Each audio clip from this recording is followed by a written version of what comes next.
Perfecto. El doctor Daniel Roca Tagliata es médico especialista en diagnóstico por imágenes, está haciendo una subespecialización en la región abdominal en el Hospital Británico. Hoy nos va a hablar sobre la clasificación del IRAD, que nosotros los hepatólogos es tan importante y manejamos tanto. Así que, doctor, un placer escucharlo y bienvenido nuevamente. Bueno, muchas gracias por la invitación. Primero, mil disculpas que la doctora García no pudo estar presente. Así que ahí vamos a comenzar. Bueno, para comenzar, muchas gracias. Mi nombre es Nicolás Roca Tagliata. Vamos a hablar, la idea de la clase es hablar un poquito de la clasificación del IRADS.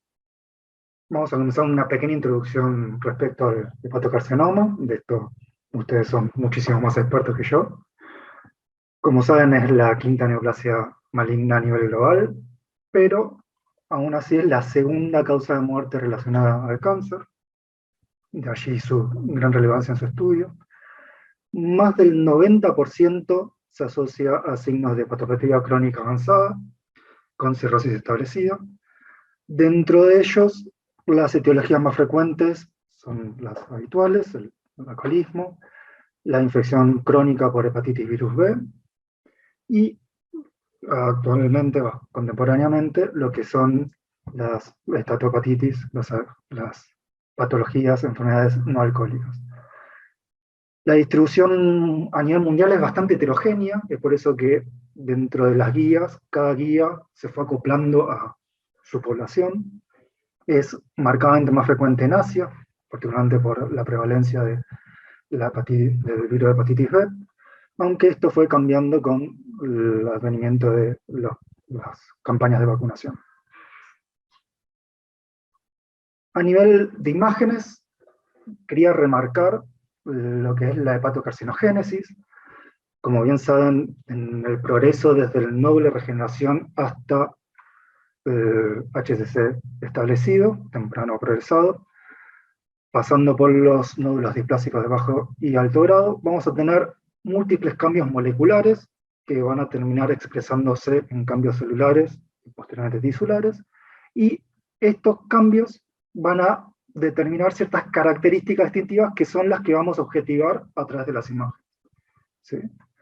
Por ejemplo, la angiogénesis, sabemos que en la progresión en el camino vamos a ir perdiendo lo que es la vasculatura, la vasculatura portal a favor de la angiogénesis arterial.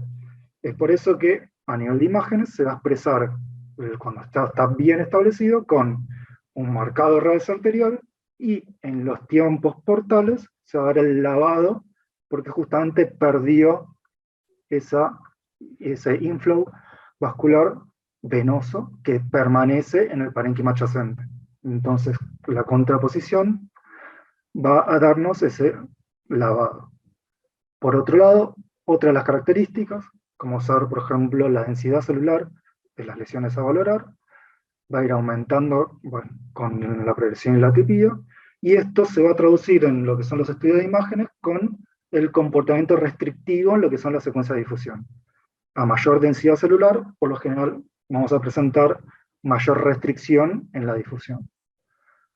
Por otro lado, como estuvieron mencionando en la clase anterior, vamos a tener ciertas secuencias, que son las secuencias T1 en fase y fuera de fase, que lo que nos van a permitir es valorar la presencia de grasa intracelular o el depósito, por ejemplo, de hierro de hemosiderina. ¿Sí?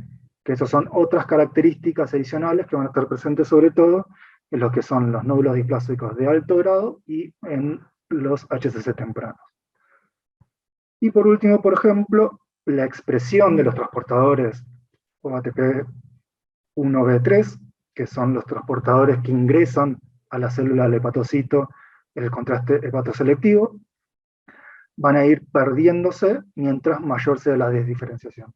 Si bien se sabe que hasta un 10% de los HCC pueden permanecer con este transportador, es otro de las expresiones moleculares que se van a traducir en características de imagen. Entonces esto es importante. Haciendo un pantallazo de cómo vamos a ver estos signos de hepatopatía crónica, como modo de ejemplo, bueno, vamos a tener acá un estudio ecográfico, tenemos los márgenes irregulares, con una ecoestructura difusamente heterogénea. Otro paciente con, esto es una resonancia.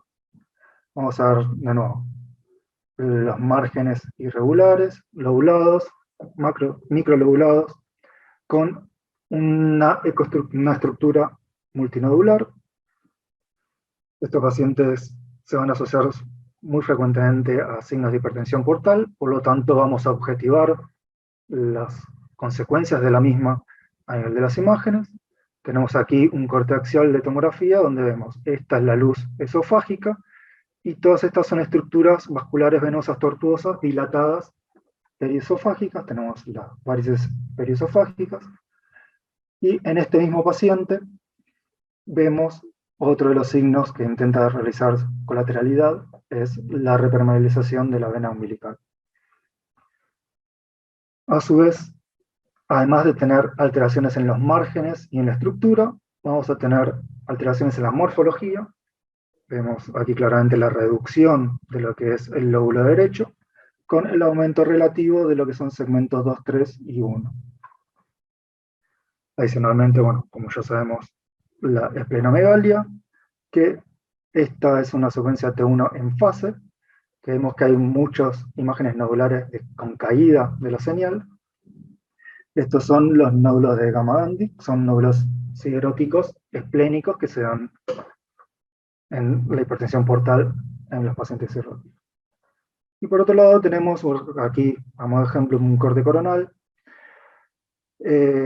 Todo esta señal hiperintensa que rodea a los órganos abdominales es líquido, ¿sí? Estos ascites. Es más, esta irregularidad que hay aquí en la señal, en el flanco derecho, es por el movimiento del líquido ascítico dentro del abdomen. Bien, pasando ya a lo que es el LIRAS en sí, para definirlo, sabemos que el LIRAS es una sigla de la Liver Imaging Reporting and Data System, y como su nombre indica, es un sistema que lo que busca es estandarizar, es decir, que todos hablemos un lenguaje común, y realicemos la adquisición y la interpretación de las imágenes de la misma manera, ¿sí? Sobre todo las observaciones, las lesiones hepáticas en un grupo de pacientes determinados. Y esto, como vengo mencionando, está diseñado para mejorar la comunicación tanto dentro de los servicios de imágenes como multidisciplinario, para mejorar el control de calidad y pues, también favorece lo que es la investigación. Entonces, ¿en qué pacientes podemos utilizar esta sistemática y en cuáles no? Bueno, los criterios de inclusión van a ser todos pacientes con cirrosis, salvo lo que vamos a ver acá, la exclusión, pacientes con infección crónica por hepatitis virus B, ya sea con o sin cirrosis, sobre todo en la población asiática, y pacientes que tengan un HCC confirmado o hayan tenido un HCC previo. Los criterios de exclusión, esta sistemática no está validada en menores de 18 años, y tampoco nos va a servir en la fibrosis hepática congénica o en la cirrosis por etiología vascular, como ser los Leroy-Rendu, el Buch-Chiari y la trombosis portal, y en estos casos es porque en la cirrosis por estas etiologías en particular, sobre todo las vasculares, van a presentar lesiones benignas que se comportan de manera similar al hepatocarcinoma. Dentro de ellos tenemos los que se llaman las HNF-like, es decir, las hiperplasias nodulares focales, las lesiones que son símil hiperplasia nodular focal, que van a estar dadas con una mayor incidencia en estos pacientes que tienen alteraciones vasculares. Y se van a comportar de manera similar, van a ser hipervasculares en fase arterial y pueden lavar en tiempos tardíos. Entonces van a alterar la estadística con la que fue establecida esta sistemática. Bien, lo que determina el LIRADS es un grupo de categorías Likert que nos habla de la probabilidad de que una lesión sea un hepatocarcinoma, ¿sí? Vamos desde la categoría no, o sea, vamos a tener una categoría ante no categorizable, cuando no tenemos todas las imágenes necesarias, todas las secuencias o los tiempos de contrastes adecuados para poder realizar la categorización. Uno son las lesiones definitivamente benignas, los LIRADS 2 son los probablemente benignos, 3 intermedios, y bueno, ya entramos en lo que nos importa, que son los que probablemente sean HCC, van a ser los 4, y los que definitivamente sean HCC. ¿Qué nos permite, al establecer una lesión como el LIRADS 5, el realizar el diagnóstico de HCC no invasivo? Ahí radica una de las grandes importancias de la clasificación LIRADS. Por otro lado, tenemos uno de los agregados más recientes, que es el LIRADS-M, que se refiere a lesiones que, si bien tienen una alta probabilidad de ser malignas, no necesariamente corresponden a hepatocarcinoma. Y por otro lado tenemos la trombosis tumoral o el tumor in vein. Ejemplificando lo que venía mencionando, la importancia del LIRADS 5, dentro de los cuales el 95% van a corresponder a HCC y el 98% a malignidad. En cambio, dentro de las características, vamos a ver dentro del LIRADS-M, si bien el 94% corresponde a una malignidad, solamente el 37% puede corresponder a un hepatocarcinoma. Entonces, lo que nos ofrece el LIRADS a nivel del algoritmo de estudio, sabemos que para la vigilancia del hepatocarcinoma en pacientes de alto riesgo, el ultrasonido es la recomendación sin contraste, es la recomendación en las diferentes guías. Pasa lo mismo con el LIRADS, y al igual que en otras guías, la recomendación es utilizarlo secuencialmente cada 6 meses. La variación entre las diferentes guías va a variar por los tipos de poblaciones y las incidencias, como mencionamos antes, de las diferentes etiologías. Pero todos concuerdan en la ecografía cada 6 meses. Muchos son con o sin el dosaje de alfa-fetoproteína, y en algunos casos, en ciertos pacientes en particular, se puede utilizar la tomografía o la resonancia. Respecto a la ecografía como método, bueno, todos conocemos las ventajas del mismo, la accesibilidad, el bajo costo, y que los tiempos del acceso a la ecografía también son rápidos, y la buena tolerancia del paciente, y obviamente la ausencia de radiación comparado con la tomografía. Pero dentro de la contracara tenemos que la sensibilidad del método, si bien dentro de los diferentes trabajos es variable, en HCC temprano, en pacientes cirróticos, que el HCC temprano son lesiones también de menor tamaño, es alrededor del 45%. Por eso que claramente un resultado negativo no descarta la patología. Y adicionalmente, tenemos varios factores que dificultan una valoración correcta ecográfica de los pacientes.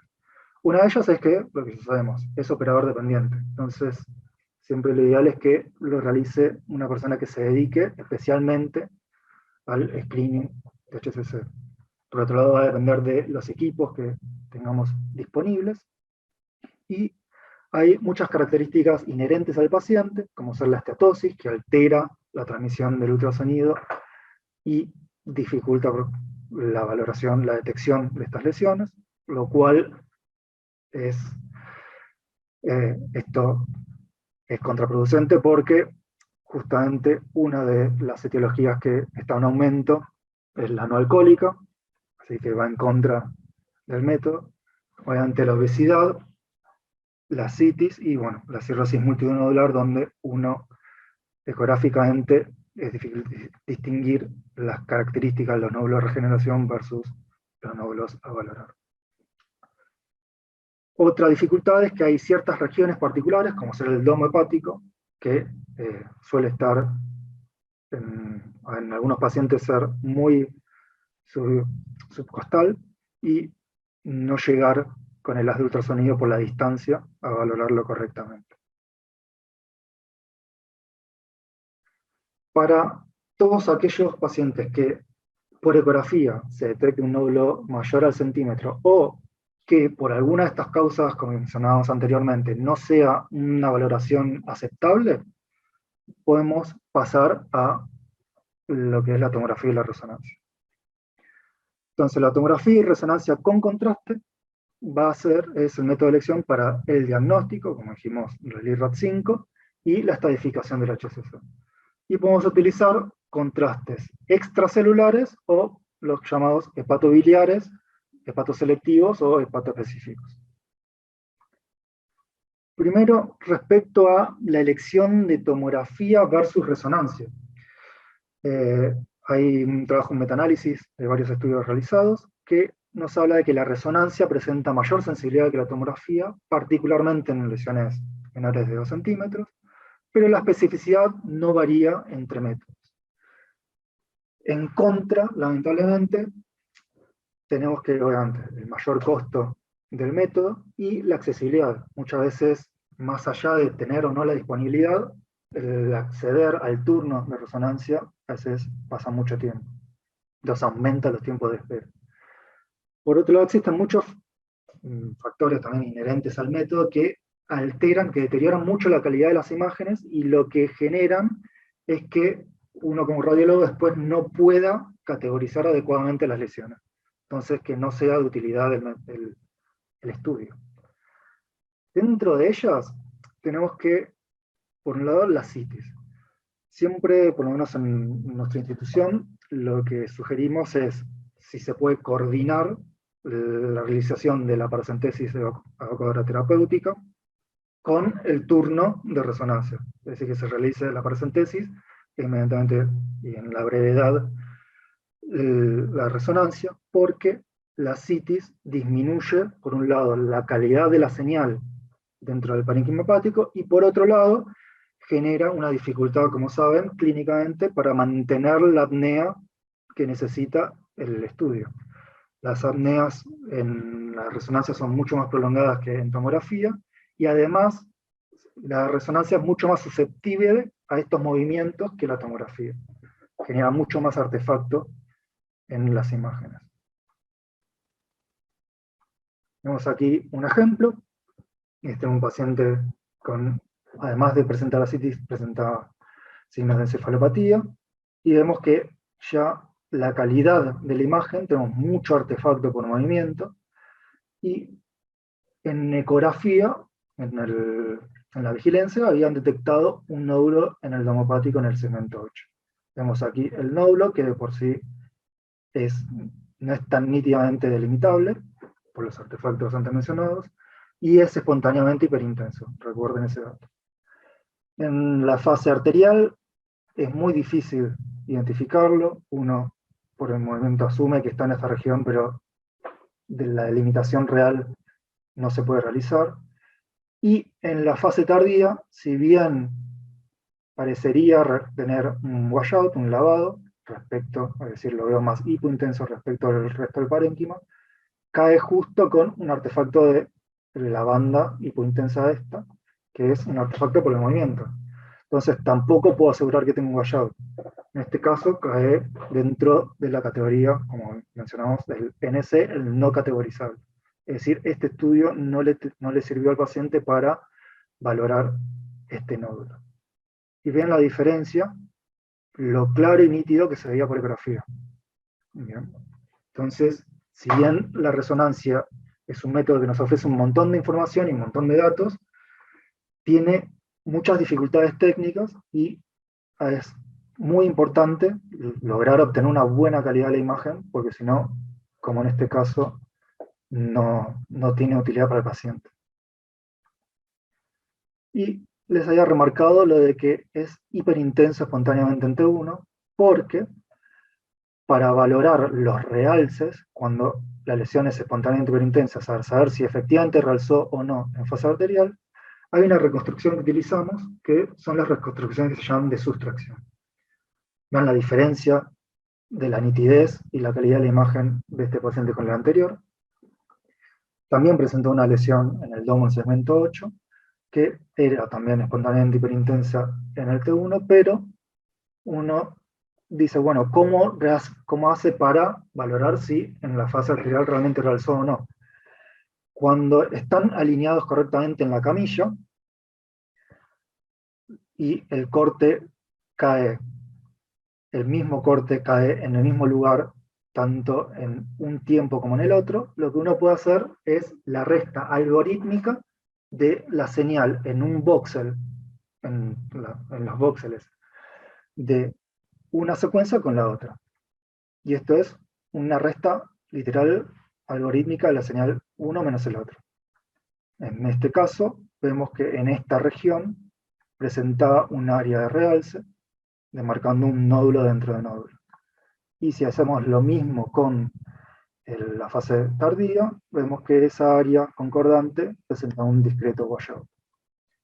Estas secuencias no las podríamos haber obtenido en este paciente.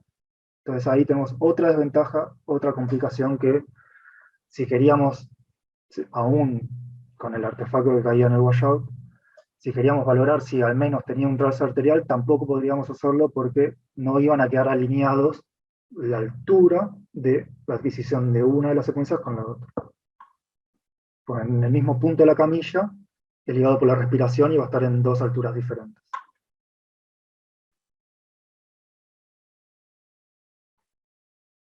Dos palabras respecto al contraste hepatoselectivo, ya seguramente lo estuvieron hablando en la clase anterior. Sabemos que ingresa el hepatocito a través de estos transportadores, y luego, dependiendo cuál se utilice, se elimina parte y parte vuelve al espacio extracelular y parte vascular, y otra parte va hacia el canalículo biliar y tiene la excreción biliar. Lo que es el ácido oxítico que utilizamos en nuestra institución se elimina 50 y 50. Es decir, 50% va a tener esta vía vascular y 50 biliar. Y otra consideración importante es que a partir del minuto, 2 minutos, ya empezamos a tener parte del componente intracelular superpuesto con el componente extracelular de los contrastes habituales que conocemos. A los 10 minutos vamos a tener la fase transicional, es decir, vamos a tener mezclado ambos componentes, y a los 20 minutos va a ser predominantemente el componente intracelular y el de excreción biliar. Es decir, por eso es que se llama fase hepatobiliar.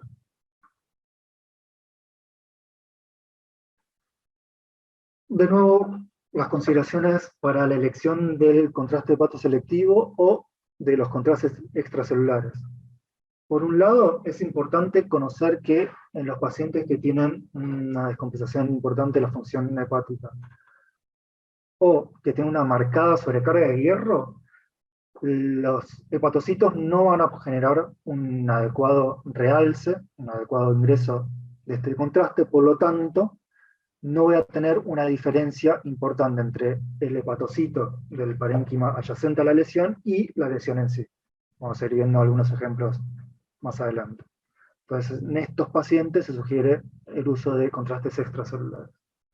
Y por otro lado, en la valoración de lesiones menores a 2 centímetros, se sabe que si bien el contraste hepatoselectivo tiene mayor sensibilidad, los extracelulares, ya sea tanto por tomografía como por resonancia, presentan mayor especificidad para la detección del HCC. Por ello que en pacientes pretrasplante, en que lo que uno busca es la confirmación, o sea, el IRAD5, no invasiva, muchas veces se suele preferir el contraste extracelular. Dos palabras generales respecto a los tiempos y a las fases que adquirimos. Cuando hablamos de la fase arterial, en realidad no hablamos de la fase arterial de angiografía, en la cual solamente veríamos tenidos las arterias, sino que hablamos de un tiempo arterial, lo que llamamos arterial tardío. Es decir, que vamos a haber tenido la arteria, la vena porta, pero no las venas suprahepáticas. ¿Por qué el tiempo ideal para la valoración por IRRAS es este? Porque el pico de realce de los HCC se va a dar en este momento.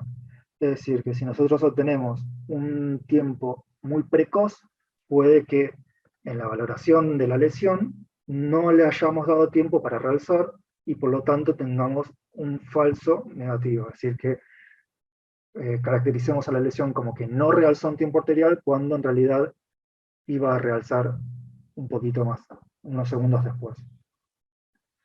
Entonces le estamos disminuyendo sensibilidad.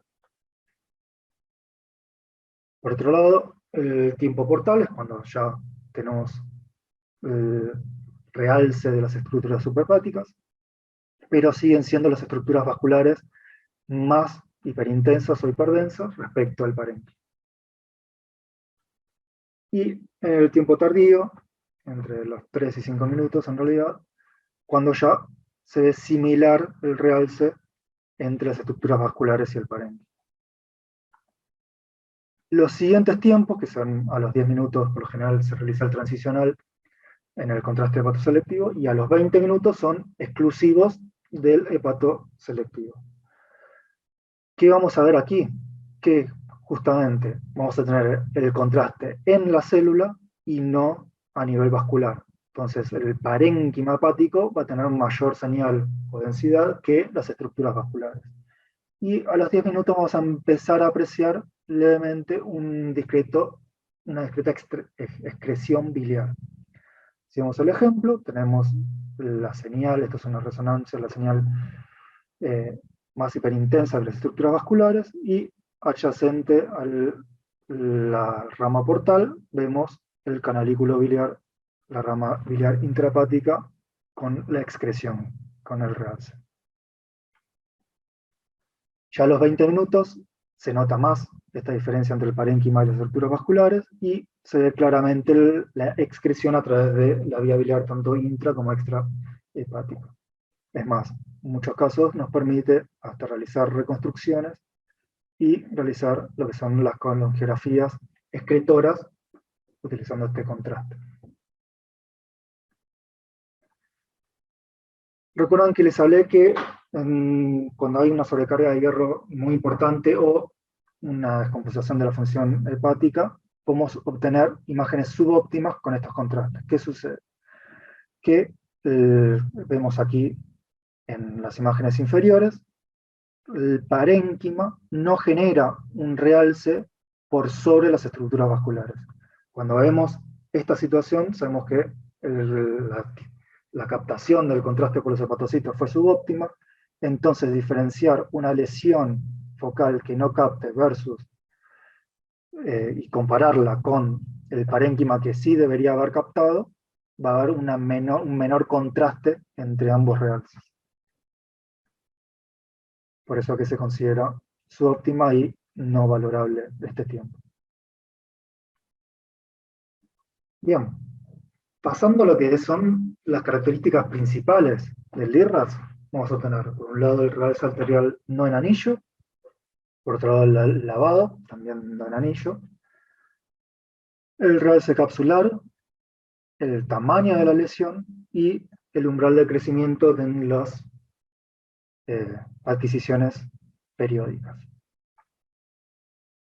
Con respecto al realce arterial, lo que nos interesa es que el realce en la fase arterial tardía sea mayor que el parénquima adyacente y que no tenga disposición en anillo.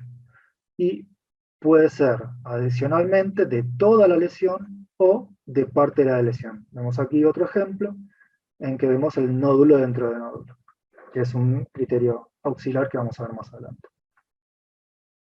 Entonces no necesariamente tiene que ser de toda la lesión, pero lo que importante es que no sea periférica en anillo.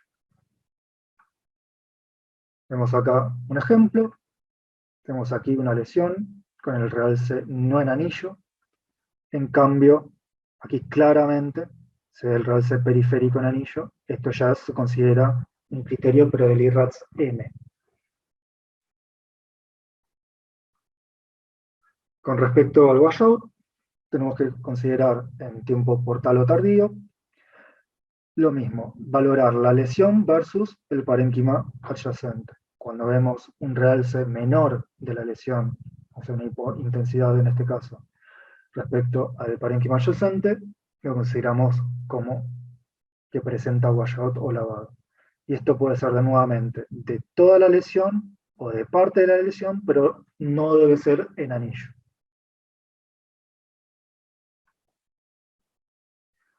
Vamos acá un ejemplo donde se delimita un halo hipointenso en la fase portal. En anillo, esto es en realidad una característica del LIRRADS M, la categoría M de malignidad, no de un criterio principal para lo que sería el IRAD 5. Por otro lado, otro de los criterios principales es el realce capsular, que se suele dar sobre todo hacia la fase tardía. Vemos en esta tomografía, en la fase arterial tardía, el realce no en anillo, heterogéneo de la lesión, con el posterior lavado del área central hacia tiempo tardío y el realce capsular periférico.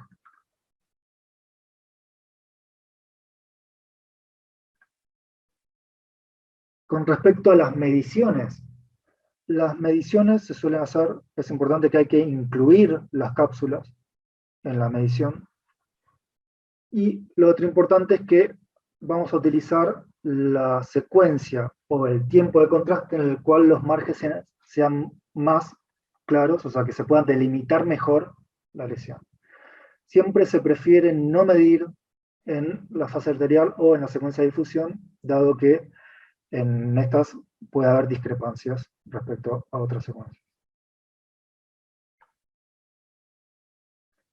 Con respecto al umbral de crecimiento, se considera como que ha aumentado significativamente cuando hay un crecimiento entre el examen previo y el actual mayor a 5 milímetros y además tiene que ser mayor al 50% del tamaño del estudio previo si este fue menor a 6 meses, mayor a 100 si fue hace más de 6 meses, y en el caso de una lesión nueva, que ahora mida más de 10 milímetros, el estudio previo tiene que tener menos de 2 años, en el cual no era visible. Y siempre lo ideal es medirlo en el mismo tiempo, en la misma secuencia y en el mismo plano. O sea, en la misma fase del contraste, misma secuencia y mismo plano. ¿Qué vamos a hacer con todas estas características? Vamos a aplicar el algoritmo diagnóstico del IRRAS para poder clasificar en las categorías que vimos anteriormente. Entonces, a modo de ejemplo, tenemos aquí una resonancia, son cortes T1 volumétricos con saturación grasa, que en el sin contraste ya podemos valorar el aumento de tamaño del segmento 2-3, los márgenes lobulados irregulares, la heterogeneidad de la señal parenquimatosa, el ensanchamiento de la cisura, y vemos una lesión focal subcapsular. Esta lesión presenta, esta observación presenta un realce no en anillo en el tiempo arterial, con posterior lavado, o sea, si comparamos respecto al parénquima adyacente, es más intenso, y en fase tardía adiciona el realce capsular.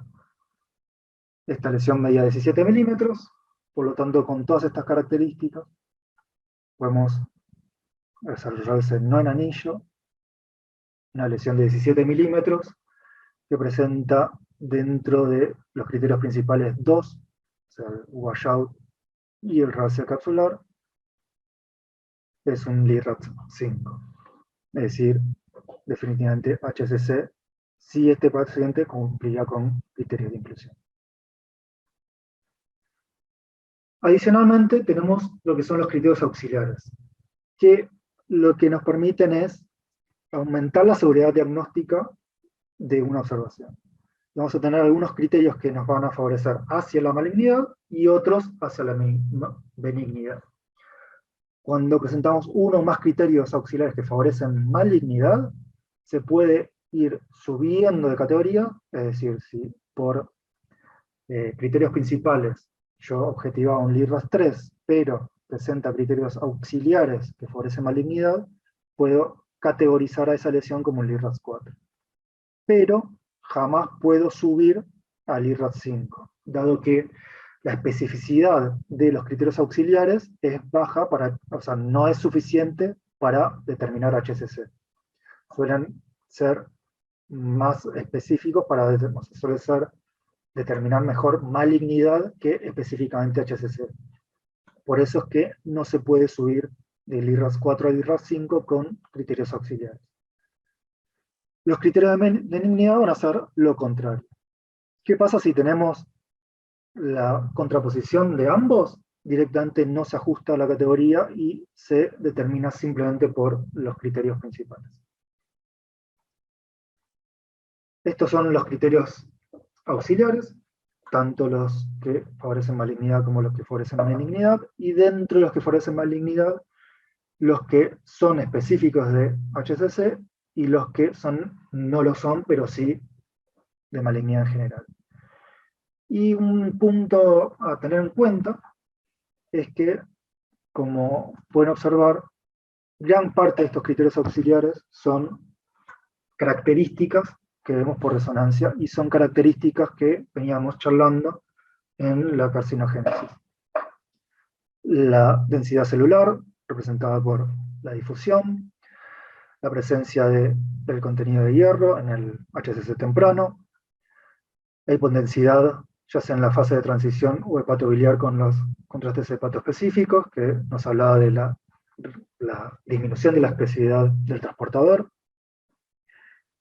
lo que son la grasa intralesional, o sea, microscópica, que también lo hablábamos con el fase y fuera de fase, y bueno, la siderosis, cuando es mayor a la del hígado adyacente, ahí sí se considera como un signo de benignidad.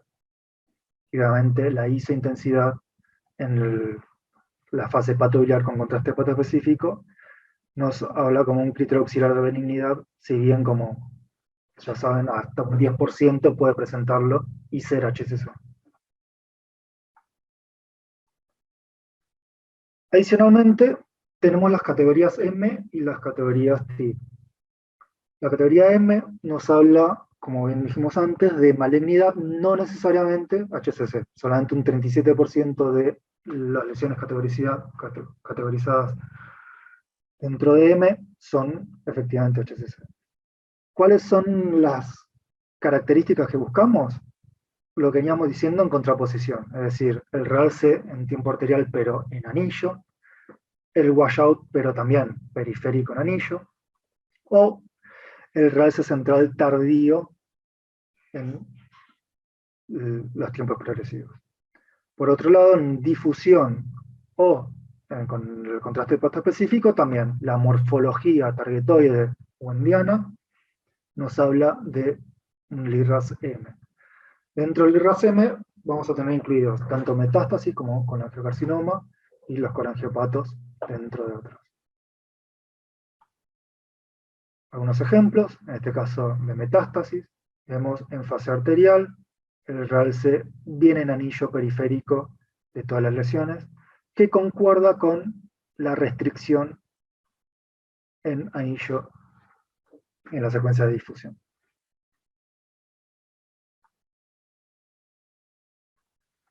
Respecto al tumor in vein,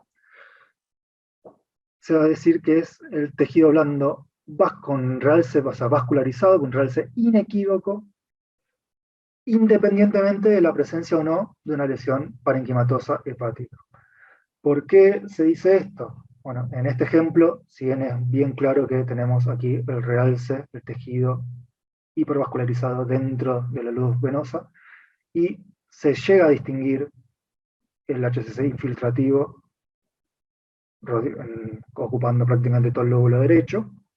En muchos casos, el parénquima es muy heterogéneo y los HCC infiltrativos se van a expresar como tumor en vena sin necesariamente poder delimitar la lesión parenquimatosa. Por eso, independientemente de si vemos o no la lesión en el parénquima, se puede clasificar como LRT. Bien, una vez que lo clasificamos, lo categorizamos, la utilidad es esta, es el manejo las oportunidades de manejo que podemos objetivar.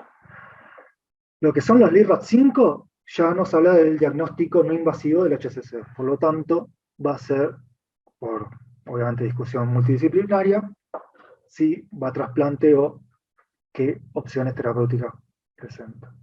En cambio, los LIRAT4, M y la trombosis en vena si bien también el manejo debe ser consensuado multidisciplinariamente, da la opción de realizar la biopsia del mismo para poder obtener un diagnóstico histopatológico.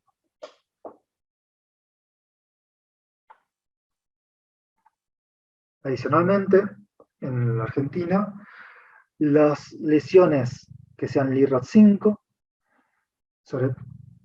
pueden dar puntos suplementarios para el listado en el trasplante hepático, ¿sí?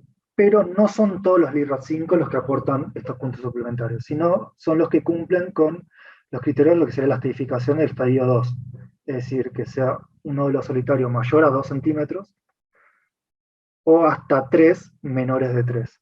¿Sí? Es decir, los LIRAD5 entre 10 y 20 milímetros no suman puntos suplementarios para la categoría de MEL, adicional a la categoría de MEL para el trasplante hepático. Entonces, para ir finalizando, si es un pantallazo general, vamos con un ejemplo. Este fue una ecografía de vigilancia, donde vemos la lesión bien definida, hipointensa sólida, de 28 milímetros. Fue por lo tanto a ser categorizada con un estudio de mayor complejidad en la resonancia. Estas son las secuencias fuera de fase y en fase, que veníamos hablando de las T1, donde lo que valora uno es si presenta o no caída relativa de la señal en una versus la otra.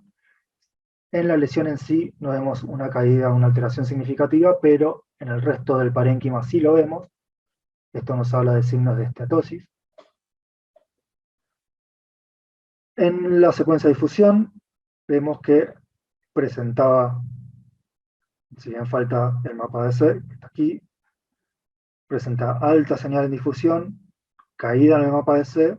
Esto es el sinónimo de comportamiento restrictivo. O sea, en este caso en particular nos habla de celularidad. Y cuando vamos a la valoración con el contraste endovenoso, vemos sin contraste el realce arterial, que realza más, vemos mayor hiperintensidad respecto al parénquima adyacente. El portal empieza a presentar un discreto lavado central, que en el tiempo tardío se define mejor, así como también el realce capsular. En estos casos, como dijimos antes, muchas veces la sustracción nos aporta mayor información o mejor visualización del realce, y vemos cómo en la sustracción se observa muy claramente el realce arterial, que era más dificultoso de visualizarlo en la adquisición nativa.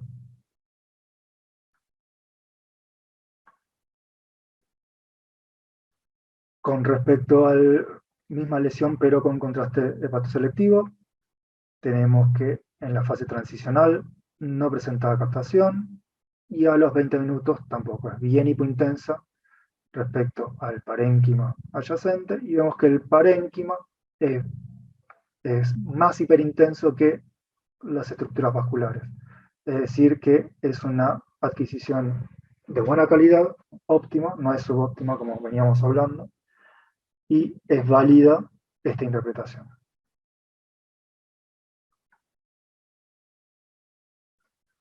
Entonces presentamos una lesión con realce arterial no en anillo, que adicionalmente presenta washout, que presenta el realce capsular en los tiempos tardíos, y tiene adicionalmente, esto es lo que hablábamos de los criterios auxiliares que aumentan la certeza diagnóstica, adicionalmente presenta hipointensidad como criterio auxiliar en la fase hepatobiliar a los 20 minutos.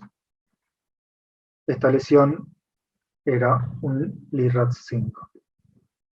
Hay que tener cuidado con los realces, porque el LIRAD solamente compara con el parénquima adyacente, no habla de cuánto tiene que realzar versus el parénquima adyacente. Es por eso que en los casos en que el realce no es tan marcado, que puede ser, como ven aquí, que tengo tenido la arteria y no tanto la porta, porque fue una adquisición, un arterial muy temprano respecto, y no un arterial tardío, como veníamos mencionando, que sería lo ideal. Puede ser que ello haya hecho que no sea tan marcado el realce, pero sí era evidenciable en la secuencia de sustracción. Lo mismo respecto al lavado. La medición la vamos a realizar, como recuerdan, en la secuencia en que mejor le delimitemos, pero incluyendo la cápsula, a 36 milímetros. Por lo tanto, este paciente, por criterios principales y adicionalmente el auxiliar del hepato específico, era un LIRAT 5, y cumplía con criterios, con requisitos para sumar puntos suplementarios para trasplante hepático. Era un pantallazo general, no sé si alguno tiene algunas consultas. Era bastante básico, pero para que tengan una idea de cómo trabajamos nosotros. Muy buena la presentación, Nicolás, muchísimas gracias. No sé si les parece, yo quería preguntarte algo y al resto de las preguntas, dado ya el tiempo avanzado, por ahí los chicos nos las pueden mandar por mail y nosotros te las mandamos o te las pueden mandar directamente al mail, ¿te parece? Sí, perfecto. Pero yo no me quiero ir siempre tengo como una duda, a veces los que tuvimos la oportunidad de formarnos en un centro de trasplante y que sabemos la mayoría de los hepatólogos sabemos de la importancia, ¿no?, de la clasificación del IRRAT para el diagnóstico de HCC. Siempre me pregunto, cuando salí del centro de trasplante y empecé a ver un montón de HCCs, pero la dificultad a veces tenía en que me informen el HCC, o sea, que me informen el IRRAT en las imágenes, ¿no?, en los estudios. Entonces yo quería preguntarte, ¿cuán difundido está esto entre los especialistas en diagnósticos por imágenes, ¿no?, el informar el IRRAT?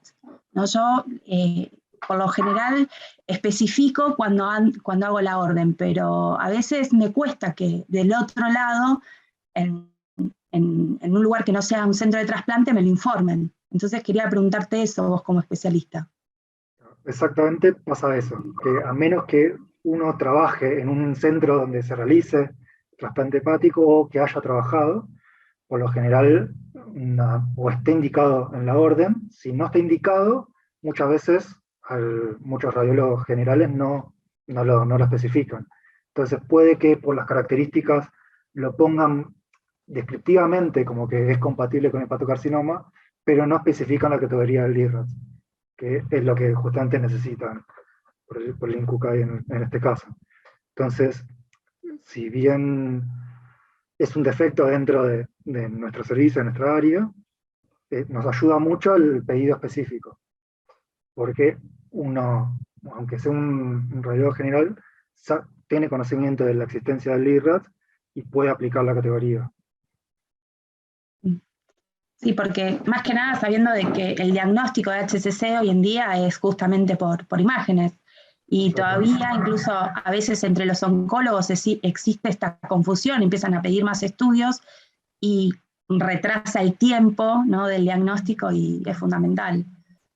Así que bueno, nada, tenía esa duda y estaría bueno por ahí hacer cosas para difundir la importancia de esto, no solamente entre los hepatólogos, sino entre los especialistas en diagnóstico por imágenes. Sí, sí, es más, en los cursos de actualización que se fueron dando dentro del Hospital Británico para especialistas en imágenes o para médicos en formación en imágenes, fue incluido como manera de difundir también. Para justamente todos estos médicos en formación que no están en un área, en un ambiente donde se trabaje con trasplante hepático, pero que estén conscientes de la existencia y eventualmente, en el caso de ser solicitado, que lo puedan aplicar. Bueno, muchísimas gracias, Nicolás. Muchísimas gracias, Nicolás. Gracias. Y bueno, los chicos, Esteban,